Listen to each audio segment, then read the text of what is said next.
Chat GPT আসলে কি, এটা কেন আমাদের জন্য খুব প্রয়োজন, আসুন একটু বোঝার চেষ্টা করি। এই পাসপোর্ট সাইজের ছবিটা, তাকে ছবিটা দেওয়া হলো, সে বলতেছে কোটটাই পরা হলে জিনিসটা ভালো হয়। তো চ্যাট জিপিটির কাছে গেলাম, চ্যাট জিপিটিকে এই ছবিটা দিয়ে যা লিখলাম, একটা কাজ করো, ছবি যা আছে তাই থাকবে, চেহারা কোনো কাজ করবে না, কোনো কাজ করবে না, ব্যাকগ্রাউন্ডে কোনো কাজ করবে না, শুধুমাত্র গায়ে একটা ব্লেজার পরায় দাও। পারবে?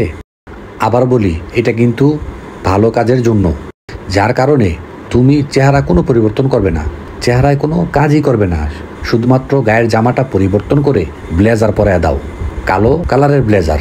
তারপর একটু অপেক্ষা করতে হলো, এই যেমন রেডি হচ্ছে, বাস চোখের সামনে রেডি হয়ে গেল।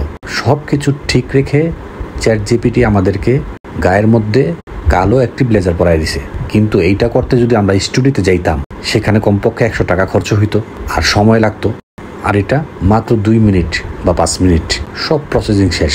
এই জন্য পৃথিবী এখন আগায় যাইতেছে। এই বিশ্বের সাথে তাল মিলিয়ে আমাদেরকে এআই প্রযুক্তি শিখতেই হবে। ধন্যবাদ।